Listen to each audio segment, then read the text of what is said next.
Pi tu apa bang? Pi tu apa? Astagfirullahalazim. Pi tu apa? Pi tu apa? Kau tahu pi apa tu apa? Pi tu baja lah, baju fast grow fertilizer. Soil care ni ha. Nak buat tanah. Cepat.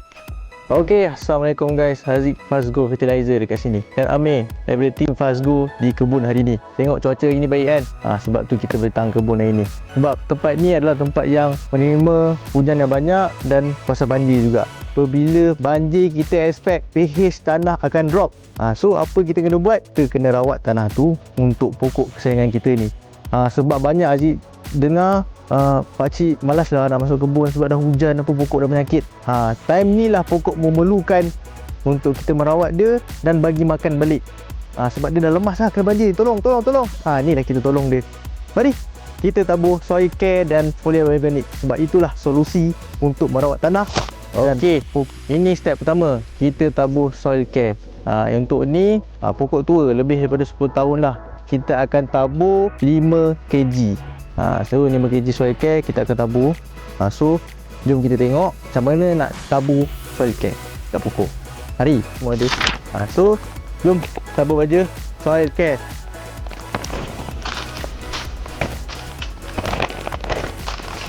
Dekat dalam soil care ni kita ada rock phosphate tau. Okey, rock phosphate ni sebenarnya ini adalah untuk menggalakkan akar juga. Dia bukan setakat nak merawat tanah aja, tapi dia menggalakkan akar. So korang boleh tengok lebih dekat macam mana soil care ni. Tengok sini. Ni tengok.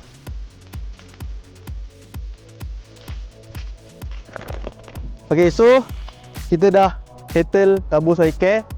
Jom kita pergi ke seterusnya. Okay, step yang seterusnya, semburan foliar bioorganik. Ini untuk menggalakkan mikrob membiak dan melindungi akar daripada penyakit bawah tanah. Cara semburan dia semua pada daun, batang pokok dan penyemburan terus ke tanah terus. Okey guys, tadi Haziq dah tunjukkan cara menggunakan soil care dan foliar bioorganik set perawat tanah sebelum kita letak baja lain. So siapa-siapa yang nak order boleh order sekarang.